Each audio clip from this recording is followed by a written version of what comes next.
Hey everybody, Dale with Flatirons Fire. Out here we're at one of our turnkey jobs out here in Red Rocks. It's a beautiful area, beautiful neighborhood. We're really excited to get going on this job for a really cool lady we've been working with named Kimberly. I'm gonna kind of walk you through what kind of goes through our mind when we do a turnkey job, some of the things that we take into consideration before we even start doing things that we need to communicate well to the customer.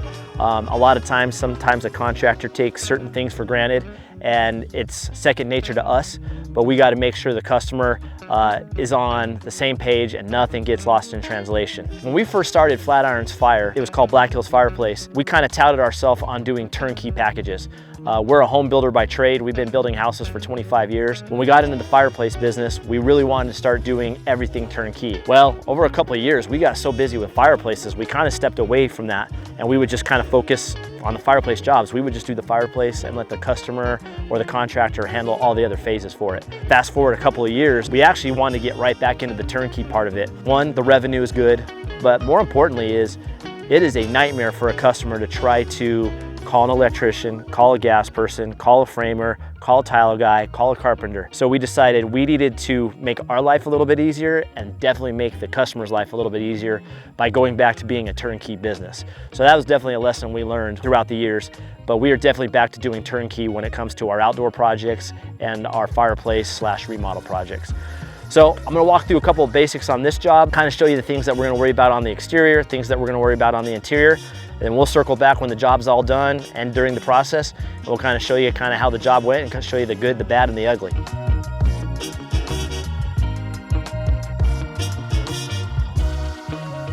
So first thing is we're in this gorgeous neighborhood. It's called Red Rock. It's a golf course community. And there are several nice homes out here. But one of the things that drives me nuts as a fireplace guy and as a builder, the original contractor went through the trouble to make this gorgeous facade on the back of the house and they framed this fireplace chase. When they installed the fireplace, they did just the termination out the back of it. And it's just a waste of it. To me, it looks a little goofy to be on the patio. There are times where you don't have a choice, that you've got to just go outside the back of the wall. But when I have an option to use the chimney chase as a chimney, we're gonna do that. So we're gonna remove that termination cap, fill in that siding. That's one of the first considerations, is the aesthetics of the job, the functionality job. From the aesthetics of this looks goofy, so we're gonna get rid of that. We're gonna bring our chimney out the top. Let's go inside and kind of show you some of the considerations we always gotta take into consideration for ourselves and make sure the homeowner's on the same page. All right, so now we're on the inside. So there's some jobs where we're coming in and we're starting from scratch doing a fireplace. This particular job, there's an existing fireplace. The customer's got a gorgeous home. They've done several updates to the house already, remodeled the kitchen, updated so much of the home. And this is one of the things they want to update as well. You know, it's the focal point of this gorgeous home when you walk right in the entryway. But some of the things when we walk in, right off the bat, we start taking into consideration. One is the customer going to put the TV on top of the fireplace? That is very popular these days. You see it on Pinterest, you see it on Instagram. And as a fireplace guy, it does kind of offer some challenges, but it's definitely doable. So the first thing we start talking about is how big is the room, which means how high do we put the TV up? What kind of viewing angle is it gonna be on the TV? If they have enough room to be sitting away from the TV, all these different things that kind of go through your head. So that's the first thing we started assessing, is there gonna be a TV above it? Second is, what are gonna be some of the finishing materials when we're all said and done? Are we gonna be doing tile? Are we gonna be doing granite? Are we just gonna do wood or drywall? Those are all different things we've got to take into consideration, because it really does affect the height of the fireplace, the way we install it, the depth. If it's going to be tile, we're going to set the fireplace at a slightly different depth than if we're going to be doing stone. What's the mantle going to look like? Do they want a very modern looking mantle, or do they want something more traditional with legs?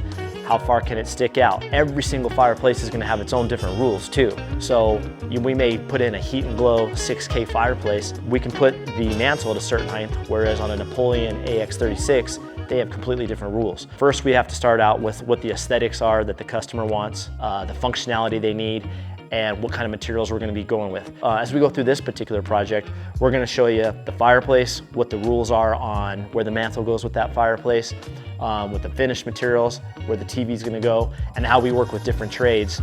For instance, the sound people, that they're going to be placing a TV and a sound bar, how we work with them and what we need to know with them so when we do this. So this job's a little bit straightforward in the fact that we already have gas here, we already have electrical, so we'll just modify that for our needs. It is a little bit unique in the fact that we're framing kind of a new faux faux or fake chase, 20 feet tall, so we're gonna have to do scaffolding. We're gonna be running stone the full height. We have jobs that are gonna last 6 months, jobs that are gonna last 6 weeks, 6 days, 6 hours.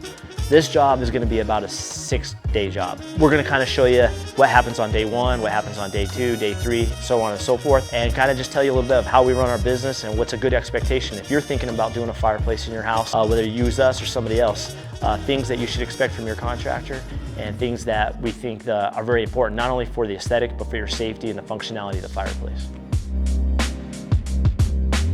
So if we're just gonna do a quick recap on this job, this customer, Kimberly, was great to work with. And as you can see, these first couple of photos, she really had a vision of what she wanted. She knew kind of the scale, she knew where she wanted her TV. After she had the dimensions of the fireplace, she took the time to kind of map it out on her own house. And then we came in and kind of helped her just kind of dial in a couple measurements and kind of fine tune it, but really gave us a good roadmap to do the final design and give her exactly what she wanted. And I mean, she was just great to work with. And this is one of those ones where we didn't really have to use too much brain power. She did a fantastic job of kind of just leading the way for us of what she wanted so we could kind of help come up with her vision. And these are just a couple of photos kind of show us kind of in the middle of our demo and removing what was existing there, kind of exposing the exterior chase and just kind of showing what we needed to do and kind of what was in front of us. And it really wasn't too bad. We had to remove a little bit of framing, redo some insulation, but do a little bit of siding work on the outside, but it wasn't too bad on this particular project. We were able to get her buttoned up pretty quick, so everything was air sealed and tight, and then we could just focus on the finishes. All right, so we're just putting up the finishing touches of this turnkey project of ours. It was a really good project. We love working for this customer. She's so fun to work with. So we're just gonna start on the outside, kind of review some of the things we did on it. So it was a rear entry or a rear exit termination on this fireplace. We decided because the chase is here, it looked cheesy to come out the back. So we took our venting all the way to the top. We redid the chase cap, and then we basically had 7 pieces of siding that we were able to match up and cover this up. So now we're at the point where this looks like it should have been from the get-go. So now we can go on the inside, and we're gonna go over some of the details of the fireplace itself, some of the work we did, and kind of show you how we do a turnkey service. All right, so we are now just got done putting the finishing touches of one of our turnkey projects. Honestly, we love these type of projects. So we're gonna kind of go over some of the bullet points of what we did, some of the considerations we talk about when we do a project like this, and some of the logistical issues. Let's just start out with the fireplace itself. This is the Heat and Glow 6K Modern. So this one is a little bit more, like it says, it's more contemporary, more modern. You don't do logs, you don't anything like that. You basically just have the glass bed. She chose the reflective panels and then the clean face design. You're letting the fire and the surround be kind of the feature. So this is one of our favorite units. Heat and Glow has done a really good job with this unit, and we're actually really glad that she went with the modern. A lot of people go with the traditional, but this is an absolutely gorgeous unit. And this unit puts out 34,000 BTUs worth of heat, so this really does a good job. So on this particular job, one of the logistical issues is she has a remodeled kitchen, remodeled home, brand, newer features, but we still got to remodel 20 feet worth of fireplace. So making sure we keep everything taped off, making sure we respect the area. We have to bring in scaffolding to do what we got to do. And then our crew did a great job framing a new chase all the way to the top, getting everything installed. Then we had 3 days of actually just doing stonework. Now, one of the things we got to consider is we have a combustible wood mantle.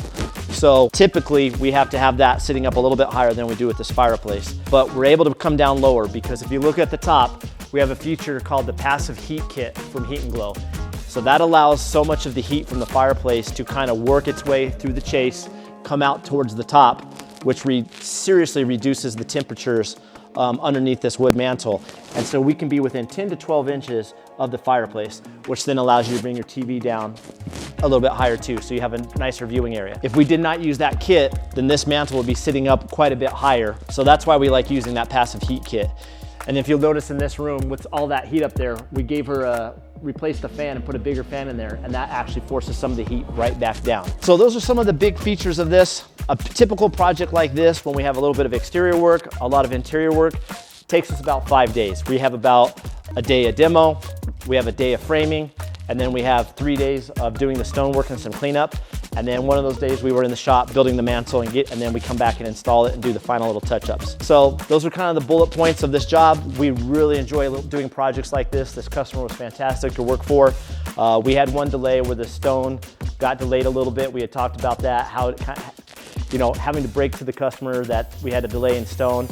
She was a champ about it, but in the end, I think she's really happy. It just really makes this room and this beautiful remodel kitchen, it just ties it all together and gives it a completely different look. So, more turnkey projects to show. We do set and vents, but we like to do some of this custom boutique work too. So pay attention for the next one. We'll see you at Flatirons Fire. Thanks, guys.